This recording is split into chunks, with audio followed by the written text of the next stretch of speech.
صديق الإنسان، ازيك؟ عامل ايه واخبارك ايه على سطح كوكبنا اللطيف القمر ده؟ اتمنى يا رب تكون بخير. ان شاء الله النهارده بقى هنرجع لحلقات تحالفات اسود الزمن الجميل، يعني كوبايه شايك الجميله كده وحط عليها عود نعناع وتعالى كمل الحلقه. لاننا النهارده هنتعرف على الست اسود اخوات المبوغ من الاباء، ونعرف اللي حصل للاربعه اخوات منهم واختفوا ولا ماتوا بسبب السل البقري ولا اتقتلوا على ايد اسود تانيين، وايه حكايه اخر اسدين فضلوا منهم، وايه كمان اللي كان كتل ومستر تي عملوه معاهم مع شريكهم ابنهم الاكبر الاسد سولو. لا ده احنا يلا بينا بقى ننجز وندخل في الدهاليز على طول ونتعرف على تحالف رولر كاستر ميلز اشقاء المبوجو السته. بس زي ما احنا متعودين صديق الانسان، قبل الكلام وجب السلام. السلام عليكم ورحمه الله وبركاته. فيديو جديد من اساطير الاسود.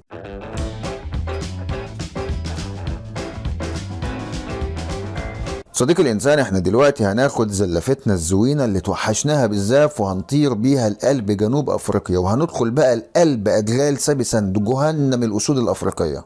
وبالمره هنرجع بالزمن لسنه 1996، لان دي السنه اللي بيتولد فيها 6 اشبال ذكور في قطيع اناث شمانجوي. واللي ما يعرفش قطيع الاناث ده، فقطيع الاناث ده هو اللي طلع منه لبؤات تصلاله المشهورين حاليا.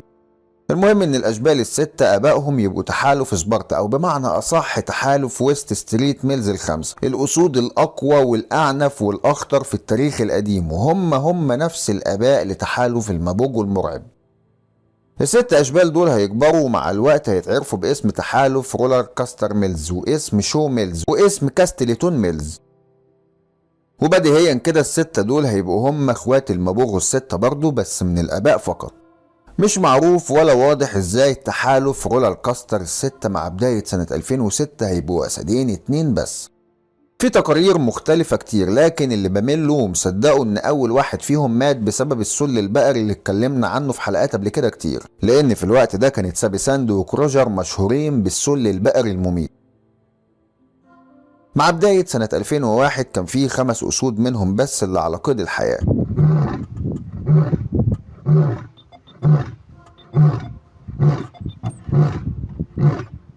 ومع دخول سنة 2002 4 بس اللي عاشوا، لأن في واحد منهم سقط واتقتل على إيد أسد تاني مش معروف.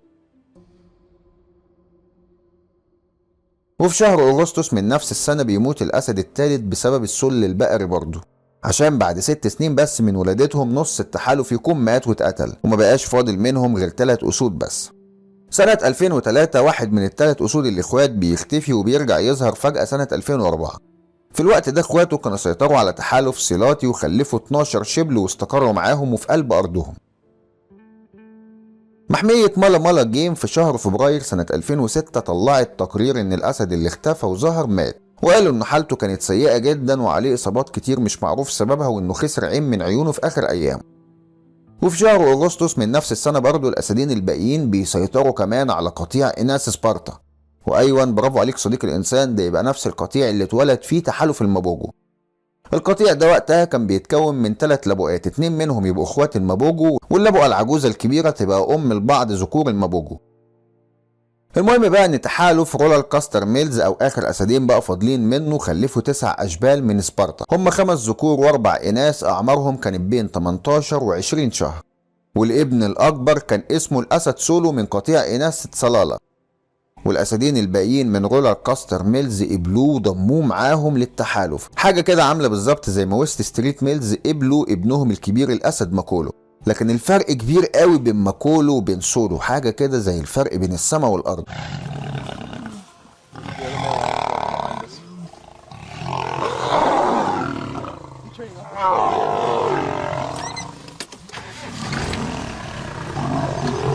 المهم ان ال3 مع بعض قدروا يطردوا ذكر سبليت روك العجوز الاخير من قطيع اناث ستيكس وطردوه سنة 2006.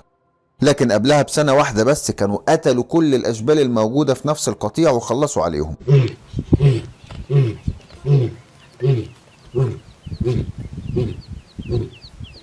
يوم 5 يونيو سنة 2007 واحد من الاسدين الباقيين بيتقتل للاسف على ايد تمساح وهو بيشرب من المية. ومن بين ال6 اسود في الاساس ما بقاش فاضل غير اسد واحد بس قاعد في قطيع اناث سبارتا مع اشباله ال9، يعني ساب قطيع اناث ستيكس برايد وفضل الاستقرار مع قطيع اناث سبارتا واشباله ال9 وابنه الاكبر سولو. في الوقت ده كان الاسد الاخير وصل لعمر 11 سنة، ومع ذلك كان لسه في افضل لحظاته وقوي جدا. لكن صديقي الإنسان المشاكل كلها هتبدأ في نهاية سنة 2008، وبالتحديد بقى لما بيظهر الشيطان مستر تي وابن حبيب قلب الملك كينكتيل. لأن في الوقت ده صديق الإنسان أسدين المابوجو راحوا قتلوا كل أشبال ستيكس أبناء رولال كاستر ميلز وكلوهم كمان.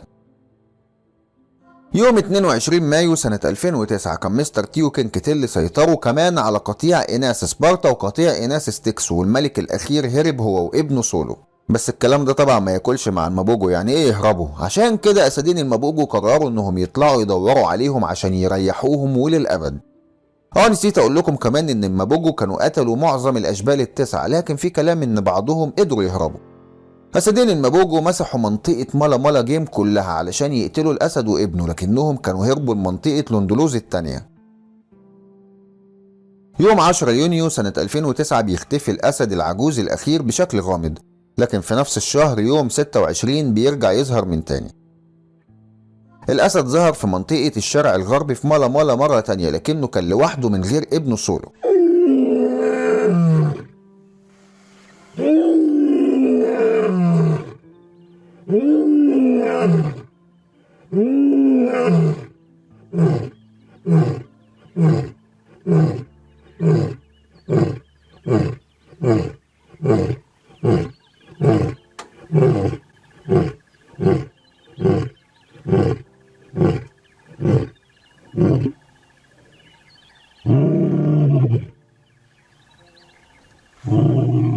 يوم 27 ديسمبر سنة 2009 بيرجع يظهر تاني وهو مرمي بقى على العشب جنب حفرة مية مومبو.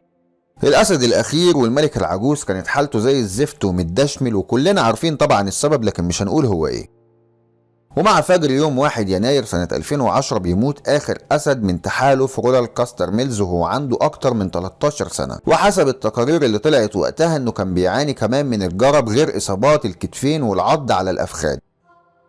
في رواية تانية بقى بتقول إنه دخل في معركة دامية في نهاية سنة 2009 مع أسدين المابوجو وقطعوه وهو صاحي وسابوه بقى مرمي على الأرض كعادتهم، لا طايل الموت ولا الحياة، زي ما عملوا بالظبط مع أسد ماجنجلانز الخامس. ووقتها بقى الإدارة طلعت أمر للأطباء البيطريين علشان يقتلوه موت رحيم ويخلصوه من معاناته الكبيرة وينهوا حياته.